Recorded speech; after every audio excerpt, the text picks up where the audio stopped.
Hello दोस्तों, स्वागत है आपका हिंदी साहित्य में। दोस्तों, हिंदी साहित्य की संपूर्ण तैयारी के अंतर्गत आज हम पढ़ेंगे राधाचरण गोस्वामी के नाटकों को। तो आप अपनी प्रतिक्रिया के द्वारा जरूर मुझे बताएं कि मेरा प्रयास कैसा लग रहा है और ताकि मैं हिंदी साहित्य की संपूर्ण जो विधाएं हैं उनको मैं कंप्लीट करा सकूं। और वीडियो को अगर आपको पसंद आता है वीडियो को जरूर लाइक करें। तो राधाचरण गोस्वामी भारतेंदु मंडल के कवि हैं। इनका जन्म हुआ 1859 में और मृत्यु हुई 1929 में। डेट ऑफ बर्थ को जरूर याद रखें। इनका पहला जो नाटक है उसका नाम है सती चंद्रावली 1890 ईस्वी में। दूसरा है अमर सिंह राठौर 1895 ईस्वी में। तीसरा है श्री दामा 1904 ईस्वी में। चौथा है भांग तरंग 1892 ईस्वी में। पांचवा है बूढ़े मुंह मुहासे लोग देखे तमाशे, बहुत ही चर्चित नाटक है इनका 1886 ईस्वी में। और छठा है तन मन धन गोसाई जी के अर्पण, धर्मगुरुओं की पाखंडता का वर्णन है इसमें। तो देखिए दोस्तों, इसको हम कैसे याद करेंगे ट्रिक के साथ। दोस्तों, इस ट्रिक का हमारे बस मैं याद करने के लिए फनी ट्रिक बनाती हूँ। इसका किसी व्यक्ति विशेष के साथ कोई संबंध नहीं है। तो राधाचरण गोस्वामी लोग कौन होते हैं? जो ब्राह्मण होते हैं, पूजा पाठ कराते हैं, वो हमारे धर्म के रक्षक होते हैं, गोस्वामी होते हैं।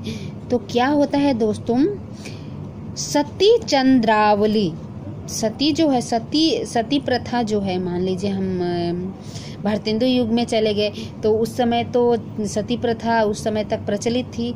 तो सती में का होना का मतलब अर्थ ये होता है कि हस्बैंड की मृत्यु के बाद पत्नी को भी उसके चिते पर उसके साथ जलाया जाता है। तो यहाँ पे क्या हो रहा है दोस्तों, एक चंद्र नाम की औरत है और उनकी पति की मृत्यु हो गई है और उनको सती प्रथा के अंतर्गत अपने हस्बैंड के साथ उनको चिता पर जलना पड़ रहा है। तो वही सती चंद्रावली, और गोस्वामी जी वहाँ पे खड़े हैं, राधाचरण गोस्वामी वहाँ पे खड़े होके उस कार्यक्रम को करा रहे हैं, सती प्रथा को करा रहे हैं।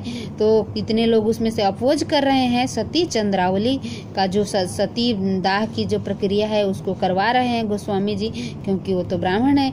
तो फिर क्या होता है दोस्तों, कई लोग इसका अपोज करते हैं कि ऐसा नहीं होना चाहिए।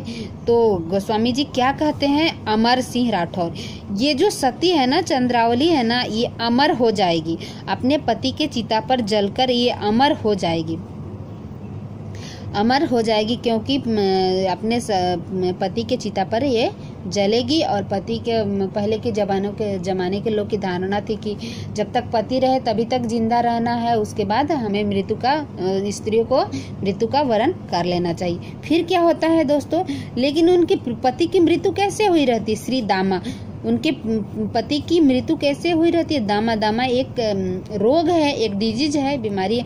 दामा के वजह से उनकी पति की मृत्यु हुई रहती है। किसके प्रति की मृत्यु दोस्तों? चंद्रा नाम की जो औरत रहती है उनकी पति के मृत्यु हुई रहती है दामा रोग की वजह से। और उनके पति मर जाते हैं तो पति के साथ साथ चंदा को भी मरना पड़ता है, अपनी बलि देनी पड़ती है।